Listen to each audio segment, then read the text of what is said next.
예, 함께 사도행전을 계속 나누고 있는데요.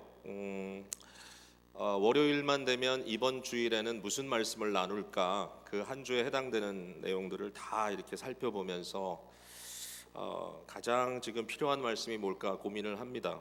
성도님들이 개인적으로 아마 여러 가지 기도 제목도 많으시고 또 해결받고 싶은 일들도 많아서 어떤 의미에서 보면 좀 개인적으로 적용하기가 쉬운, 개인이 그냥 들어도 은혜로운 이런 패시지를 좀 골라서 말씀을 나누는 게 필요치 않나 이렇게 고민을 했지만, 사도행전을 우리가 함께 본다고 했을 때 사도행전 15장을 뛰어넘을 수는 없는 너무 중요한 내용이라서 이 예루살렘 회의에 대한 이 말씀을 오늘 여러분과 함께 나누고, 그 가운데서 보니까 정말 우리 한 사람 한 사람 또는 가정마다 적용할 수 있는 내용들이 여전히 많이 있는 것 같아요. 그래서 오늘 이 말씀 속에 하나님의 은혜를 사모하는 우리 또 개인 또 가정 우리 교회 공동체가 되기를 간절히 바랍니다.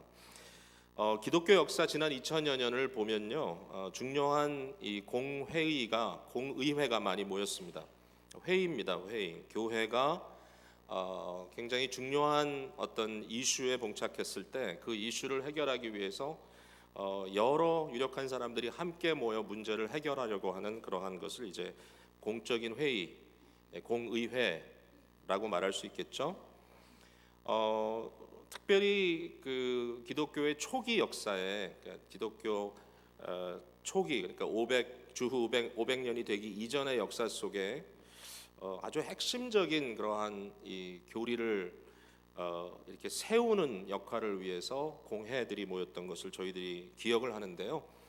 뭐 예를 들면 351년도에 모였던 니케아 공회 같은 경우가 있습니다. 니케아 공회에서 고민했던 문제는 이제 삼위일체 하나님에 대한 그 구속적 사역 그 내용을 얘기하고, 또 우리 기독교가 믿는 하나님은 삼위일체 하나님이라고 하는 것을 확인하는 이러한 내용입니다. 니케아 신앙 고백을 보면 우리가 매 주일마다 고백하는 사도신경의 기본적인 패턴이 그대로 있고요. 그것보다 좀 더 보강된 내용들을 이렇게 읽을 수가 있습니다. 여러분들이 니케아 그 고백 사도 그 니케아의 그 고백서를 여러분들이 보신다면 굉장히 좀 익숙하게 느껴지는 부분들이 있을 것 같습니다. 제가 325년으로 말씀을 안 드린 것 같아요. 제가 연도에 좀 약하거든요. 그 다음에 칼케돈 공회라고 하는 공회가 또 있었습니다. 켈세돈이라고 이제 영어로 발음을 하는데 451년입니다. 이때에 있었던 중요한 주제는 예수 그리스도의 그 인성과 신성에 대한 문제를 다루고 있습니다. 어떤 분들이 예수님에게 신성이 있지만 그러나 하나님과 동일하지는 않다, 이런 주장을 피는데, 사실 이러한 공회에서 결론을 내린 내용을 보면요, 어떻게 인간들이 이런 결론을 내릴 수 있을까라는 그런 질문이 생깁니다. 이게 좀 말이 되나? 왜냐하면 어떤 결론을 내리냐면 예수 그리스도는 100% 인간이고 100% 하나님이다. 이건 뭐 사람의 머리로서 나올 수 있는 포뮬라가 아니잖아요. 그러나 정말 성령의 인도하심에 따라 이 공회도 이런 중요한 그리스도론에 대한, 기독론에 대한 결론을 내려줬습니다. 오늘도 이런 이제 뭐 일들이 있어요. 사실은 뭐 이만한 스케일은 아니겠지만 저희 교단 같은 경우도 1년에 한 번씩 5월 달에 이제 총회를 여는데, 사실 총회를 열었을 때 모여서 뭐 하냐 뭐 이런 질문을 하실 수도 있겠지만, 사실 제일 중요한 것은 각 교회나 각 노회가 사역을 하면서 어떤 어려운 문제에 봉착했을 때, 예를 들어서 이러한 신앙 운동이 있고 또 이러한 신학적인 주장이 있는데 과연 이것을 우리가 따라갈 수 있는가, 타당한가, 이런 질문에 대해서 답을 해야 되는 거죠. 그래서 굉장히 복잡한 일들도 있고요. 이런 문제들을 결국은 답을 함으로써 신앙의 바른 정통의 길이 뭔가, 이단에 빠지지 않도록 이렇게 도와주는 일을 합니다. 저희 교단도 소속되어 있는요, 북미주 장로회 개혁교회 협의회 연합회라는 곳이 있는데, 네이파크이라고 부르죠. North America Presbyterian and Reform Council. 그러니까 이 모임은 12개의 여러 민족 교단들이 함께 모여 있습니다. 대부분 백인들이긴 한데요. 백인들도 배경이 참 달라요. 그래서 화란계, 스코틀랜드 계열, 그다음에 이 프랑스 계열, 이런 독일 계열 여러 사람들이 있고요. 같은 신앙 고백을 갖고 있지만 이런 다른 교단들이 12개의 교단이 모여가지고 저희 교단을 포함해서 매년 11월마다 또 2박 3일로 회의를 하거든요. 제가 교단을 대표해서 참석할 때가 많고 아마도 2018년 이 총회가 우리 교회가 호스트해야 되지 않을까 지금 그런 상황에 있는데 이 모임도 가보면 도대체 또 모여서 이런 얘기를 하나. 모든 얘기가 뭐냐면은 대부분 각 교단들마다 겪고 있는 지금 중요한 이런 신앙적인 과제들에 대해서 keep accountable 해주는 겁니다. 서로 지켜주고 잘못된 것 지적하고 곁길로 가지 않도록 도와주고, 그래서 중요한 이슈들에서 결정해 주는 거죠. 우리의 입장은 이렇다. 그러니까 예를 들면 요즘 많이 지금 이슈가 되는 것은 바로 젠더 문제입니다. 젠더 문제. 어떤 교단은 동성애 목회자를 안수할 수 있다라고 이렇게 결정을 한 교단이 있습니다. 물론 이 네이파가 있는 교단은 아닙니다만은. 그래서 지금 오늘날 그런 문제로 인하여 굉장히 혼란하지 않습니까? 네이파기 모일 때는 우리가 이런 얘기를 하죠. 하나님께서 한 여자와 한 남자로 가정을 이루게 하시고 그 가정을 통하여 경건한 언약의 후손들이 생기는 것이 창조주 하나님의 뜻이다. 너무 성경적인 얘기인데도 오늘날 이 상황 속에서 이런 문제를 짚어줘야 되는 그런 이슈가 있다는 거죠. 그러니까 이게 바로 이 공의회의 역할입니다. 자, 이렇게 좀 서론을 얘기했는데요. 이 모든 공의회의 원형이 될 수 있는 것이 있을까? 우리가 심지어는 교회 안에서 재직회나 당회를 한다고 했을 때도, 또는 가족들이 모여서 경건한 가족으로서 언약 가정으로서의 가정회의를 한다고 할지라도 이러한 공의회의 정형이 될 만한 것이 있는가라고 얘기했을 때 그 답은 바로 사도행전 15장에 나오는 예루살렘 공의회입니다. 그래서 예루살렘 회의를 들여다보면 그리스도인들이 모여서 회의를 이렇게 하는 거구나라고 하는 그러한 내용이 여기서 지금 등장을 한다는 거예요. 제가 오늘 조금 여러분과 함께 시간을 보내면서 그 회의의 진행을 좀 함께 여러분과 나누려고 합니다. 자, 첫 번째는 문제의 제기가 여기 분명하게 나옵니다. 문제가 제기되는 거죠. 문제가 없이 그냥 모인 게 아니라 문제가 있어서 모인 거예요. 어떤 분이 이런 이야기를 했습니다. 문제가 있는 것이 문제가 아니라 문제에 대한 복음적인 해답을 주지 못하는 것이 문제다. 그러니까 문제는 항상 있죠, 우리 가운데. 가정도 그렇고 교회도 그렇고 어떤 이슈가 있습니다. 이 문제를 어떻게 해결할 것인가, 지금 직면한 이 상황을 어떻게 헤쳐나갈 것인가라는 문제가 있는데 그때마다 그 문제에 대한 복음적 해결을 찾아가는 것이 믿는 사람들의 삶의 여정이죠. 그러니까 이 상황 속에서 문제가 제기됩니다.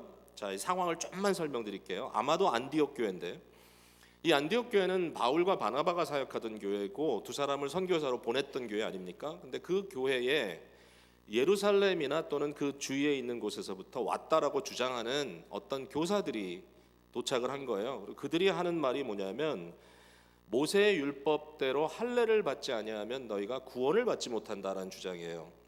그러니까 이미 이제 이방인 선교에 대한 문제가 대두되고 있는 가운데 아주 구체적인 지금 이슈가 들어온 겁니다. 할례는 반드시 받아야 된다. 이방인들이라도 유대인이 아니더라도 할례를 받아야 그 다음에 예수를 믿을 수가 있다. 그래야 구원을 받을 수 있다라고 얘기를 하는 거예요. 자, 이 이야기에 대해서 바울과 바나바는 물론 반대 입장이죠. 그래서 이분들이 지금 상당한 다툼과 변론을 하게 됩니다. 그때 교회가 결정한 게 뭐냐면은, 우리가 여기서 옥신각신할 게 아니라 이 문제가 지금 예루살렘으로부터 왔다니까, 그러면 원래 교회가 시작됐던 예루살렘에 여전히 사도들이 있고 거기에 장로들이 있기 때문에 우리가 글로 사람을 보내서 이 문제를 좀 확실하게 결정하도록 하자. 그래서 바울과 바나바를 보내기로 한 겁니다. 여기 본문에 보면 바울과 바나바와 그 외의 사람들을 보냈다고 써 있는데, 그 외의 사람이 누군지 사도행전을 봐서는 답이 안 나와요. 근데 갈라디아서에 보면은 바울이 예루살렘 공회에 갔던 얘기를 하거든요. 그때 뭐라고 얘기하냐면 디도가 함께 갔다 그럽니다. 디도.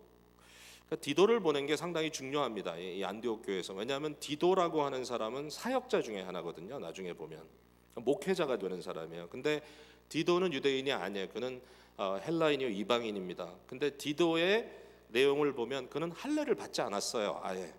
그러니까 바울이 디모데는 할례를 받게 했는데 디도는 할례를 안 받게 했어요. 이방인인데. 자, 그래서 이때에 디도를 데리고 갔던 이유가 뭘까? 언뜻 생각해 보면 하나의 실제적인 구원받은 또 아울러 교회의 지도자가 된 이방인으로서 그 모형을 좀 실제적으로 보이고 싶었던 것 같아요. 자, 봐라, 이 사람이 과연 예수 안 믿는 사람이냐? 이 사람 삶 속에 성령의 역사가 없느냐? 봐라, 이렇게 하나님께서 귀하게 쓰시는 일꾼인데 이 사람도 할례 받아야 구원 얻느냐? 이런 얘기가 좀 있었던 것 같아요. 어쨌든 이들이 이제 예루살렘에 가서요, 이 문제를 가지고 이제 이야기를 하게 되는데, 자, 오늘 5절 말씀 볼까요? 5절에 보니까 정말 한 단계 더 나갑니다. 여기 바리새파 중에 어떤 믿는 사람들이 그랬어요. 그러니까 이 사람들은 누구냐? 유대인들이고요. 물론 이 사람들은 유대인 중에서도 바리새 종파들입니다. 그러니까 이 사람들의 그 마음 속에는 율법주의로 꽉 차 있습니다. 그러니까 모세의 율법을 모든 유대인들이 다 지키면 하나님의 나라가 임한다. 이걸 믿는 사람들이죠. 사도 바울도 바리새 중에 하나였거든요. 근데 이 사람들이 그냥 바리새인으로 있는 게 아니라 바리새파인데 예수를 믿는 거예요, 이 사람들이. 그러니까 구약 성경에 예언된 모든 것의 완성으로서 성취로서 예수님은 메시아다. 그걸 믿는 거예요. 예수님을 통해서 구원 얻는다는 걸 알아요. 근데 동시에 이 사람들은 반드시 율법을 지켜야 한다고 주장하는 사람들입니다. 그러니까 이 사람들이 이제 얘기를 하는 거예요. 이방인에게 할례를 행할 뿐만 아니라 모세의 율법을 지키라고 명하는 것이 마땅하다. 이제 이런 주장이 굉장히 강력하게 아주 그냥 강경파가 여기서 또 이제 일어나서 주장을 하게 됩니다. 이제 이러한 내용들이 이제 전개가 됩니다. 자, 문제 제기가 됐습니다. 그다음 두 번째 단계는 뭐냐면 변론의 단계입니다. 변론, 디베이트죠. 회의 진행 중에 상당한 변론이 여기 있었다는 얘기가 나와요. 7절에 보니까 많은 변론이 있은 후에, 그러니까 교회 안에서 지금 회의를 하면서 많은 이야기들이 그 안에서 나오는 거예요. 자, 우리가 이런 말 들었어요. 교회에 문제가 있으면 성숙한 교회는 그 순간에 잠잠해진다. 이런 얘기를 제가 들었어요. 제가 그 말을 싫어하진 않아요. 교회가 문제가 있으면 어떤 교회는 막 이 사람 저 사람 요란한데 성숙한 교회는 잠잠하구나. 제가 이해하는 대로 그 말의 의미는 뭐냐면은 성도들이 교회 어려움이 생기면 그걸 가지고 막 4분 5분 나눠지는 그런 게 아니라 모든 성도들이 하나님 앞에서 엎드려 기도한다. 얼마나 아름다운 얘기입니까? 그죠? 근데 혹시 그 말을 오해해서 모든 사람들이 입을 딱 막고 아무 얘기도 안 한다. 그런 얘기는 아닙니다. 저는 성숙한 교회는 어떤 교회냐? 진정한 회의를 할 수 있는 교회라고 생각해요.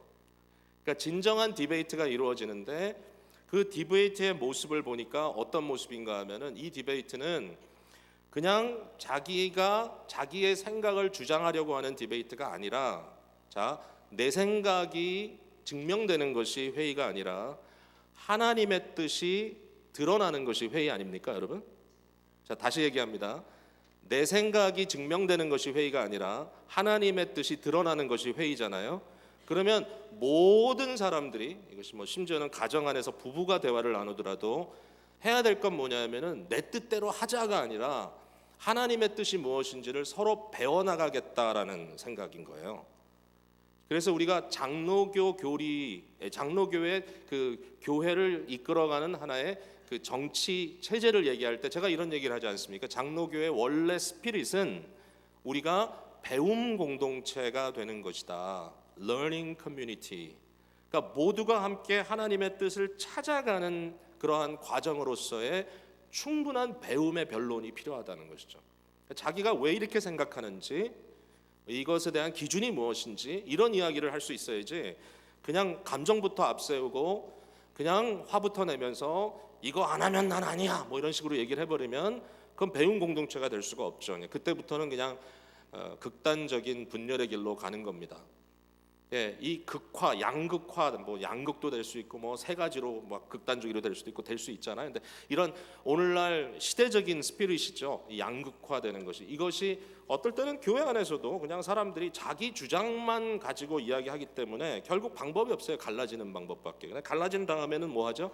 미워하죠. 서로 원수가 돼가지고. 그러니까 이제 이런 식의 회의는 불필요한 것이죠. 그러니까 하나님의 뜻을 찾는 회의여야 된다. 그런 면에서의 충분한 변론이 필요하다고 얘기할 수 있고요.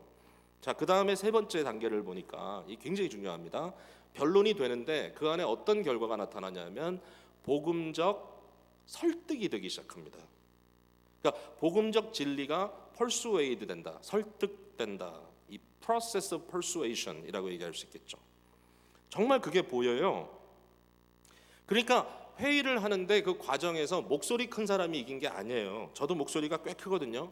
회의하면 저도 주장이 되게 강해요. 어떨 때 보면은. 근데 목소리 크고 굉장히 어떤 설득력이 있는 사람의 음성이 이기는 것이 아니라 하나님의 인도하심이 있다는 걸 다 느끼기 시작하는 거예요. 아, 여기에 지금 성령께서 이끌어 가신다. 자, 보니까요, 이 진행이 되는 도중에 어떤 지금 상황이 생기냐면요, 12절을 한번 보세요. 12절에 온 무리가 가만히 있어 바나바와 바울이 이런저런 얘기하는 걸 들었다. 저는요, 이 부분이 굉장히 저한테 어필을 합니다. 온 무리가 가만히 있어. 저는 이것이 성령의 잠잠케 하심이라고 생각해요. 그러니까 여기까지는 수많은 변론이 있었어요. 앞에 보니까 7절에 많은 변론, 이 사람 저 사람 자기 주장을 피고, 또 여기에 바리새파들은 뭐 물론 굉장히 강경한 그런 자세를 가지고 내 경험으로서는 도저히 이거는 불가한 일이다 이렇게 얘기를 하고 있는데, 갑자기가 아니죠. 이 과정 속에서 성령께서 그들을 이 설득시켜가는 그 과정 속에 집중력을 가지고 빨려 들어가기 시작하는 거예요. 어떠한 방향으로. 그러니까 여러 줄기의 물이 오다가 한 줄기로 쫙 맞아서 가기 시작하는 거예요. 그때 사람들이 집중력을 가지고 들어주는 일들이 벌어지는 겁니다. 그 결과가 뭐냐면은 28절을 한번 볼게요. 우리가 읽진 않았지만 28절을 한번 같이 읽어볼게요. 시작. 성령과 우리는 이 요긴한 것들 외에는 아무 짐도 너희에게 지우지 아니하는 것이 옳은 줄 알았노리. 자, 요 말만 읽고 제가 말씀드릴게요. 지금 이건 뭐냐면 회의가 끝난 다음에 회의의 결과를 다큐멘트로 남기기로 했다는 거죠. 그러니까 편지로 썼어요, 이것을. 그러니까 당시에 편지로 쓴다는 건 굉장히 중요한 거예요. 이건 오피셜한 다큐멘트. 그래서 여기에 이제 중요한 그 사인들이 들어가고, 이 편지를 배달하는 것도 아무의 손에 들리는 게 아니라 교회에서 결정한 사람들이 하나가 아니라 다수가 함께 지켜서 그 편지가 안디옥에 배달되도록 이렇게 이제 했던 건데, 그 편지 속에 쓴 말입니다. 자, 이 결정, 이 persuasion이 어떻게 이루어졌느냐? 여기 보니까 성령과 우리는 이렇게 썼어요.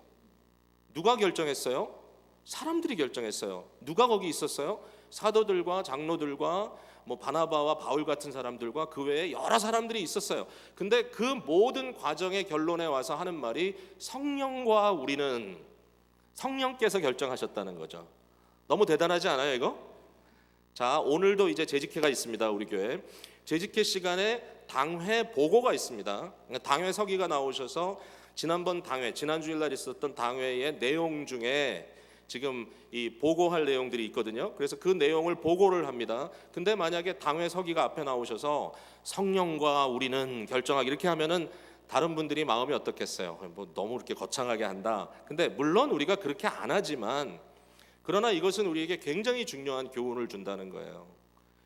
여러분, 믿는 사람들이 서로 의견을 조여갈 때요, 우리가 하나님의 뜻을 발견할 때 뭘 기억해야 되냐면은 거기 성령님이 함께 계신다는 걸 기억해야 되는 거예요. 그러니까 성령이 하신다는 걸 인정하고 하는 회의는 분위기가 다를 수밖에 없어요. 내가 성령님께 지금 순종하느냐, 내가 복종하느냐, 그 질문이 항상 마음속에 있는 거예요. 성령의 이 거룩한 구름이 말이죠, 마치 구약적인 이미지로 얘기하자면 거룩한 성령의 임재의 구름이 확 덮은 가운데서 저희가 그 성령의 계심을 인정하면서 조여가는 거예요. 그때 감동이 있죠. 어떨 때는 눈물로 감사하면서 결정할 거예요. 그렇게 많은 의견들이 있었는데 나중에 가서 보니까 이건 분명히 하나님의 뜻이구나라고 설명할 수 있는 부분이 생기는 거예요. 저는 그래서 이 복음적 진리의 설득 과정이 성령께서 하시는 일로서 이 크리스찬들의 모임 속에는 반드시 있어야 되고, 이것을 인정하는 믿음이 있어야 진정한 회의가 된다고 생각해요. 이게 없으면 좀 방종하게 되는 거죠. 자, 그다음에 이제 마지막에 답을 얻는 과정에서 보면은 좀 간단하지가 않아요. 답을 딱 얻긴 이제 하는데요. 그 답을 얻기 위해서 다수가 함께 똑같은 의견을 나누게 되고요. 그러니까 한 사람 의견만 있는 것이 아니라 다수의 의견이 여기서 이제 받아지게 되고요. 이제 그런 의미에서는 베드로의 말과 바나바와 바울의 말과 마지막 야고보의 말이 그대로 일치하죠. 그러니까 똑같은 일치를 이야기하지만 한 사람만 얘기하는 게 아니라 다수가 거기에 같은 방향으로 동의하는 내용이 나오고요. 그 다음에 이 결론을 도출하는 데 있어서 그 하나님의 뜻을 아는 방법이 여러 가지로 소개되고 있어요. 이게 굉장히 저는 흥미로웠어요. 뭐냐면 베드로 같은 경우나 또는 바울 바나바 같은 경우는 자기들이 직접 경험했던 경험을 통하여 얘기합니다. 내가 경험해 보니까, 베드로 같은 경우 내가 고넬료의 집에 불려가 보니까, 결국 그 얘기거든요. 내가 이방인들 집에 찾아가서 그들에게 복음을 전하다 보니까 하나님이 나를 보냈는데 그 사람도 우리와 똑같이 성령을 받더라. 분명히 할례 받지 않은 사람들인데 그분들도 하나님께서 그리스도를 통하여 구원의 은혜를 베풀어 주시더라. 결국 알고 봤더니 이걸 좀 더 짚어서 얘기하면 외형적인 할례보다 더 중요한 게 성령께서 심령에 행하시는 마음의 할례더다. 결국 믿음이 주어지니까 저들이 믿음으로 심령의 깨끗함을 받았다. 이런 얘기를 하는 거예요. 그러니까 바울도 그렇고 결국 바나바나 바울과 바나바, 베드로, 이 모든 사람들이 이방 사람들에게 복음을 전했을 때 성령의 은혜로 말미암아 얼마나 많은 사람들이 주님께 돌아왔는지 얘기하려는 겁니다. 그러니까 경험적인 겁니다. 근데 경험적인 것이 다가 아니에요. 그 다음에 이제 야고보가 등장을 하지 않습니까? 14절을 한번 보세요. 야고보가 말합니다. 하나님이 처음으로 이방인 중에서 자기 이름을 위할 백성을 취하시려고 그들을 돌보신 것을 시므온이 말하였다. 저는 이것도 너무 재밌어요. 갑자기 시므온이 튀어나와요. 여기서 도대체 어느 시므온입니까? 여러분 사도행전을 누가 기록했죠? 지금 헷갈리면 안 돼요. 누가가 기록했죠. 그래서 누가행전이라고 얘기하죠. 누가가 제1장은 누가복음, 제2장은 사도행전, 그죠? 누가가 기록했는데요. 누가가 기록한 복음서에만 등장하는 인물이 있어요. 그게 시므온하고 안나 얘기예요. 예수님이 이제 어린 아기로 성전에서 데디케이션 하는 순간입니다. 그때에 성전에서 오랜 시간 동안 하나님의 나라가 임할 것을 기다리던 사람이 있었어요. 그 사람이 시므온이에요. 근데 이 시므온이 어린 애기 그 예수님을 품에 안고 그가 너무 기뻐가지고 하는 말이 주여 이젠 내가 죽어도 좋겠습니다 이렇게 얘기합니다. 왜냐하면 하나님의 나라가 임하는 것을 볼 때까지 넌 죽지 않겠다, 이런 하나님의 예고를 받았다. 신비한 사람이에요. 근데 드디어 그리스도가 오신 거예요. 그때 시므온이 하는 말이 뭐냐면 이는 이방인들의 빛이니이다 이렇게 얘기를 합니다. 그러니까 시므온 말에 예수 그리스도는 이방인들을 위한 구원자라고 하는 것을 얘기했다. 이거를 야고보가 얘기를 해요. 물론 우리에게는 이것이 기록이 돼 있어서 성경의 일부분이 되었지만 지금 예루살렘 공의회를 하고 있는 그분들에게는 시므온이라고 하는 사람은 누구냐면 저희들에게 있어서 너무너무 훌륭한 경건한 신앙의 선배인 거예요. 그러니까 시므온의 말도 여기에 중요한 에비던스로 들어갑니다. 경험적인 것, 그 다음에 경건한 신앙의 선배를 통하여 말씀하신 것, 하나님이 그들을 통하여도 그들의 지혜를 통하여 말씀하시더라. 근데 거기서 끝나는 게 아니죠. 야고보가 그 다음 장면에서 선지자들의 말씀이 이와 일치하도다. 이게 너무 중요합니다.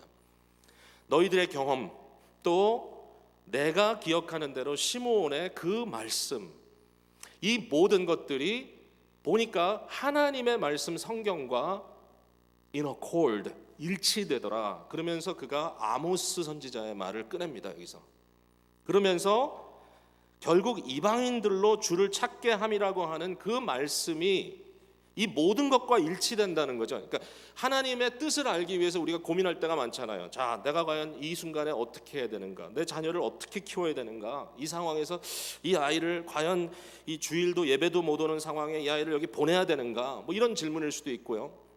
또는 뭐 어떤 비즈니스를 할 것인가? 이런 질문일 수도 있고 뭐 여러 가지 이슈가 있겠죠. 예? 부모로서도 이 결정을 해야 되는데 이게 쉽지 않아요. 어떻게 결정을 해야 되느냐? 거기에는 여러 가지 요소들이 같이 들어갑니다.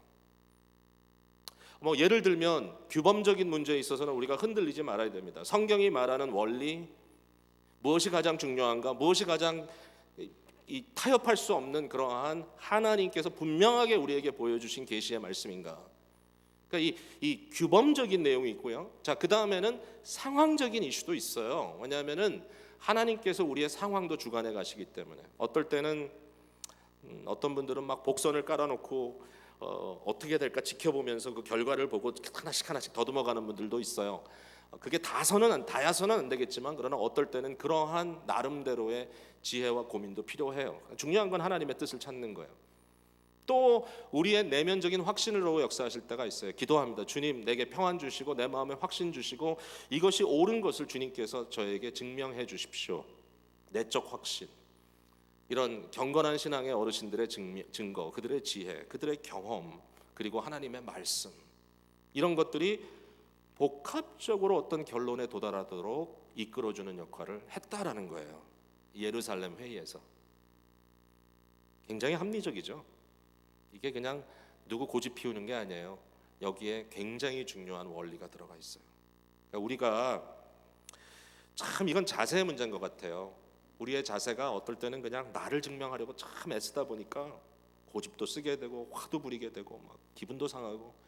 이제 많은 분들이 그렇게 얘기하잖아요. 이 우리 문화 속에 회의가 잘 안 되는 이유가 뭐냐면은 만약에 내가 어떤 의견을 내놨는데 그건 의견일 뿐인데 의견을 내놨는데 누가 그 의견을 반대하면 의견을 반대하는 게 아니라 나를 반대한다고 생각하죠. 그리고 내가 이야기한 어떤 것이 통과가 안 되면 내가 부정당했다고 생각하고, 그러니까 굉장히 어떤 이슈를 이슈로 객관화시키지 못하고 그것을 내가 완전히 그냥 소유해버리고 그 이슈가 되지 않으면 나는 여기 있을 수 없다라고 하는 그런 결론을 내리는 거죠. 왜? 내가 부정당했다는 거니까. 근데 이제 그거는 제가 봤을 때는 굉장히 핸디캡이 많은 방법이에요. 그렇게 살면 인생이 굉장히 피곤해요. 그러니까 오늘 이 말씀을 통해서 우리가 배워야 돼. 우리가 따르는 것은 나의 어떤 자기 증명이 아니고, 여러분 생각해 보면요, 죄의 가장 핵심이 뭐냐면은 자기 사랑이에요. 자기 사랑, 자기 증명, 그죠? 자기 도취, 그게 죄예요, 죄. 근데 그 반면은 뭐냐? 하나님 사랑, 하나님의 말씀에 대한 열정, 하나님의 뜻을 추구하는 것. 그러니까 이 부분에 있어서 우리가 항상 생각해야 되죠. 그 가운데서 성령께서 설득해 나가시고 결과를 도출해내시는 그 과정 속에 하나님의 섭리를 믿고 가야 될 겁니다. 자, 이렇게 심오한 하나님의 말씀을 여러분 어떻게 하겠어요? 이거 참 저도 막 말씀 전하면서 지금 심오하다 이런 생각하고 있거든요. 안 그러세요? 어떤 분들은 비웃고 있어요. 저를 보면서 지금. 제가 전하는 데 문제가 있는지 몰라도 말씀은 너무 완벽합니다. 이건. 자, 이제 결론입니다. 결론. 그러면 결론에 도달하죠. 이 결론은 어떤 결론인가 하면요, 만장일치의 결론입니다. 이게 원리적으로 모든 게 다 만장일치가 된다는 말이라고 생각은 안 하는데, 그러나 적어도 정형이니까 25절 26절에 보면 이 편지를 쓰면서 이렇게 하기로 맨 끝에 보면 만장일치로 결정하였노라 이 말이 나오죠. 저는요 이 부분에서 기적이라고 생각해요. 아니 어떻게 바리새파 유대인들이 여기에 결정을 자기가 동조했겠어요. 그럼에도 불구하고 이 의견은 이 자리에 있던 우리 모두가 한 마음으로 결정한 것이다. 사람의 마음을 움직이는 것은 하나님의 역사입니다. 다 달라요. 사람들이 자기의 경험도 다르고 민족도 다르고 심지어는 종교적 배경도 다를 수 있어요. 교육 수준도 다르고 배경도 다르고 뭐 메이저도 다르고 세계를 바라보는 우리의 관점이 잘 준비되지 않아서 좀 다를 수도 있고. 그런데 어떻게 한 마음을 품을 수 있는가? 이게 바로 성령님의 역사라고 생각합니다. 여러분 한번 따라서 해보세요. 평안에 매는 줄로 성령이 하나 되게 하신 것을 힘써 지키라. 자, 이게 에베소 4장 3절에 나오는 원리인데요. 교회는 예수 그리스도를 머리로 하는 한 몸으로 지체는 다 다르지만 그러나 성령께서 하나 되게 하셨다. 이것은 선포입니다. 이것은 서술입니다. 인디케티브. 이것은 기다 아니다를 얘기해서는 안 됩니다. 이건 그렇다라고 받아들여야 됩니다. 교회는 뭐냐? 성령께서 하나 되게 하신 것이다. 그러면 명령은 뭐죠? 힘써 지키라. 무엇으로? 평화에 매는 줄로. 그러니까 우리 모두가, 모든 사람들이 그 마음을 가지고 귀하게 여기고 우리의 성령께서 하나 되게 하심을 귀하게 여기고 각자 자기 나름대로 생각도 있고 감정도 있고 말이죠. 예? 정말 나는 싫어. 나는 이방인들 그냥 이렇게 사는 거 너무 싫은 거야. 그러면서 바리새인들은 막 지금 너무너무 힘들어할 수 있어요. 그러나 성령께서 하나 되게 하신 것을 평화에 매는 줄로 힘써 매어나가는 작업을 하는 거예요. 이 사람들이 지금. 얼마나 귀합니까? 이게 이제 신앙의 성숙이 아닌가 생각해요. 자, 근데 여기에 한 가지 더 꼭 언급하고 넘어갈 게 있어요. 정답은 분명해요. 이방인들은 할례 받지 않아도 구원받는다. 그게 정답이에요. 너희들 할례 받을 필요 없어. 그런데 그게 끝이 아니라는 거죠. 여러분 그거 보셨어요? 자, 19절 20절로 다시 돌아갑니다. 이게 야고보의 마지막 의견입니다. 그러므로 내 의견에는 이방인 중에서 하나님께 돌아오는 자들을 괴롭게 하지 말고, 그러니까 다시 말해서 이방인들 이방인으로 남겨도 그 사람들이 유대인이 먼저 될 필요가 없어. 다만 20절에 우상에 더러운 것과 음행과 목매어 죽인 것과 피를 멀리하라고 편지하는 것이 옳으니. 아니 갑자기 이게 들어온 거예요. 자, 이것은 이제 실제로 편지에 써요. 29절 우상의 제물과 피와 목매어 죽인 것과 음행을 멀리할지니라 이렇게 얘기했어요. 자, 이게 뭐죠? 이방인이 구원받는 조건인가요? 이게?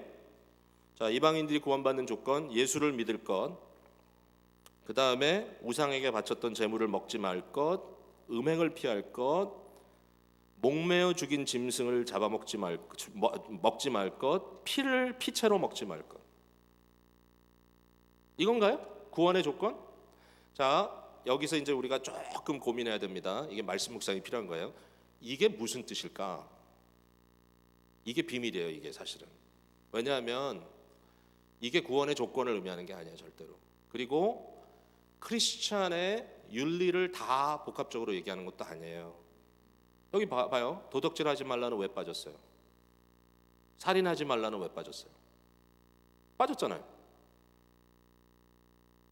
그러면 이것만 하면 되는 거 아닌가? 아니에요. 그런 얘기를 하려는 게 아니에요. 그러니까 구원은 오직 예수 그리스도를 믿는 믿음으로 구원 얻는 것. 이방인들은 유대인이 될 필요 없다. 정답. 끝. 그게 끝이에요. 사실은. 끝인데 그러나 여기에 요 네 가지를 더해주는 이유가 뭔가. 이제 이게 중요한 겁니다.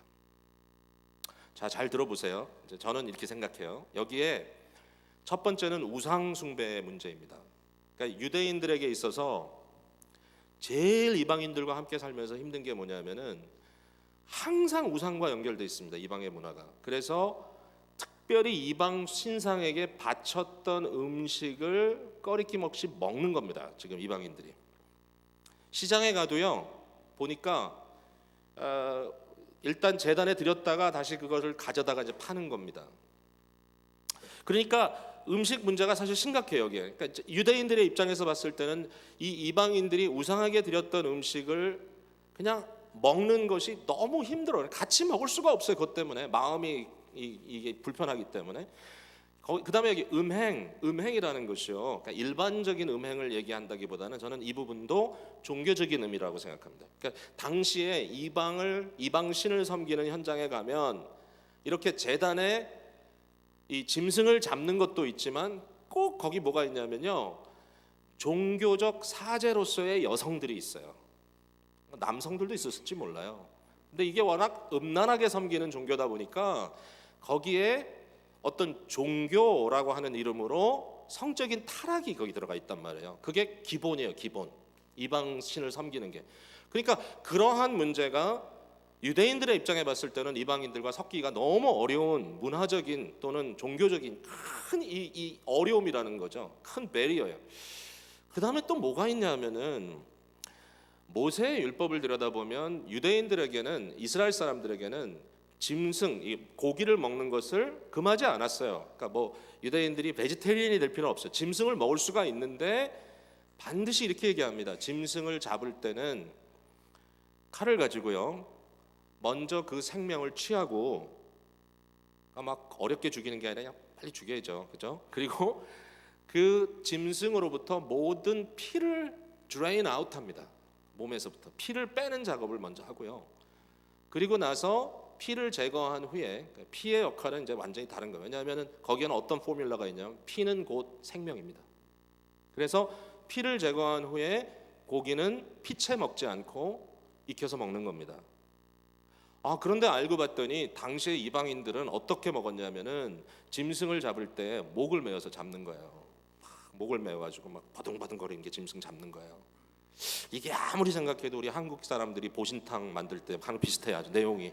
저는 안 해봐서 모르겠는데 조금 걸리시죠 지금 여러분. 그런 분들 계시죠. 시골에서 개 한 마리 끌고 가가지고 막 바둥바둥거리면서 막 도끼가 올라야 된다고 이상해. 하여튼 이상한 사람들. 그래가지고 그렇게 먹는, 그러니까 이게 그렇게 해서 목매어 잡은 음식하고 그 다음에 피채 먹는 거예요. 피채. 이것도 왜 피채 먹었을까? 뭐 잘은 모르겠지만 또 우리 한국 분들 워낙 건강에 또 이거 뭐 굉장하잖아요. 그래가지고 막 사슴 피를 먹어야 건강하다 그래가지고 막 살아있는 사슴 목에다가 빨대를 끼워가지고 막 빨아먹기도 하고 그런 얘기도 들었어요. 네, 우리 매형 중에 한 분이 사슴 농장에서 일을 했는데 딱 그 절기가 되면 이제 찾아오는 사람들이 있다 그러더라고요. 이 피를 빨아먹는. 뭔지는 모르겠어요. 근데 사실 그 당시에 이방인들을 봤을 때 유대인들의 마음속에 이런 게 너무 바다가 되는 거예요. 너무 바다가 되는 거예요. 그러니까 여기에 야고보가 아주 중요한 얘기를 하는 겁니다. 자, 이 부분은 진리의 문제가 아니라 이 부분은 덕을 세우는 문제다. 서로를 배려하는 거다. 왜? 그 얘기를 제가 어떻게 알아요? 21절을 봅시다. 21절. 자, 이렇게 편지하는 것이 옳으니 이는 예로부터 각 성에서 모세를 전하는 자가 있어 안식일마다 회당에서 그 글을 읽음이라 하더라. 이 무슨 얘기예요? 가는 곳마다 유대인들이 있다. 이방인들만 모이는 공동체는 없는 거예요. 알고 봤더니 로마에도 유대인들과 이방인이 섞여 있고 고린도에도 유대인과 이방인이 섞여 있고, 결국 유대인들이 가는 곳마다 있기 때문에 그들이 예수를 믿고 그들도 한 교회 안에 들어왔을 때 적어도 유대인들에게 이런 문제는 너무 힘들고 역겨운 거니까 너희들이 이 부분에 있어서는 분명하게 선을 좀 거달라. 이것은 건덕의 문제입니다. 어려운 단어죠. 근데 제가 한 번 듣고는 잊어버리지 않아. 하도 말이 재밌어서 건덕, 덕을 세운다. 덕을 세우는 문제. 자, 이 예루살렘 회의가 끝난 다음에 바울과 바나바가 이제 안디옥으로 돌아가면서 느껴지지 않아요? 막 씩씩거리면서 가서 너희들 다 죽었어 이제 막 이러면서 지금 올라가는 것 같은데 아니죠. 사실은 그게 아니죠. 왜냐하면 진리를 분명히 규명을 했지만 거기에는 배려라는 것이 따라가잖아요.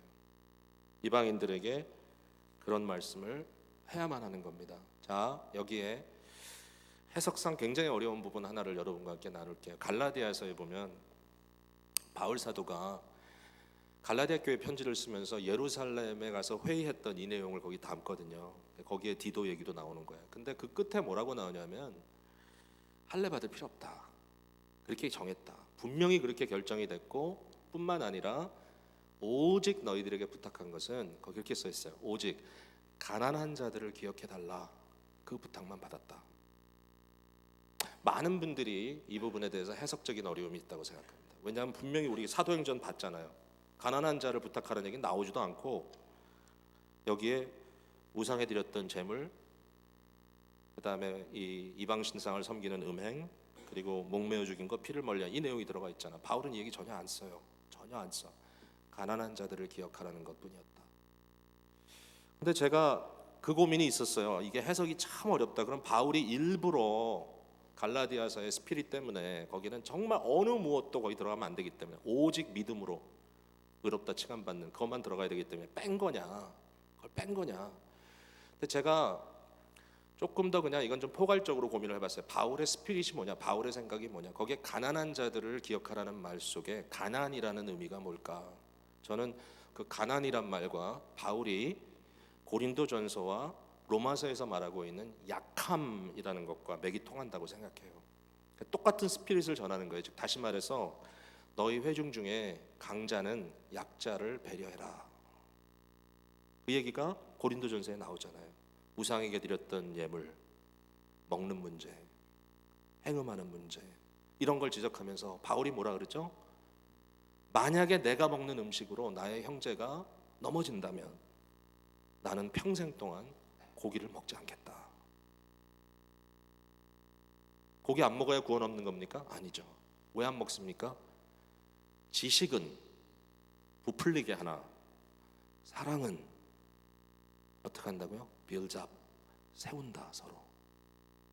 이 상황 속에서도 너희는 진리를 지닌 강자로서 나는 진리 안에서 모든 건 내 자유롭게 할 수 있다.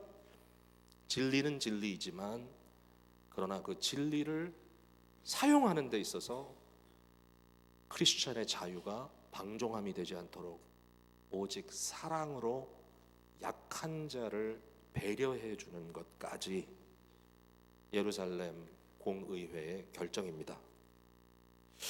여러분 어메이징하지 않아요? 이 내용 속에 이렇게 풍성한 말씀들이 들어가 있는 거예요.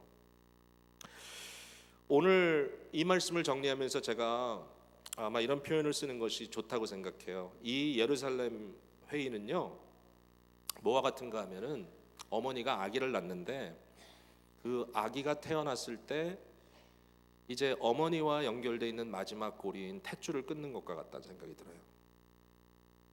이제는 어머니의 직접적인 공급을 받아서 아이의 생명이 유지되지 않고 그 순간에 이제 아이는 스스로 숨 쉴 수 있고 스스로 심장이 뛸 수 있고 거기에 스스로 울 수 있는, 이제는 물론 배려해 줘야 되지만 그러나 여전히 하나의 생명체로서 독립성을 가지는 그러한 모습이죠.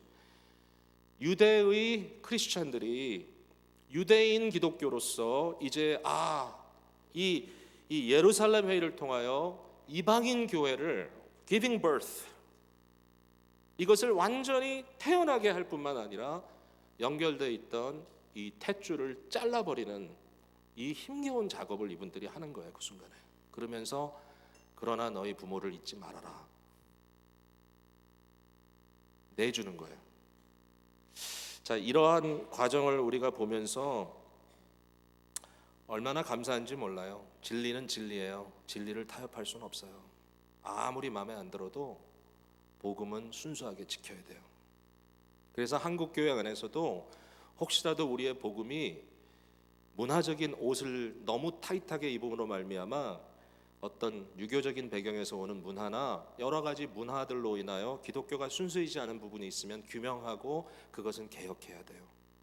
그러나 동시에 진리는 진리로 규명해야 되지만 성도들의 공동체 안에서의 슬로우 다운, 배려함이 필요한 거죠.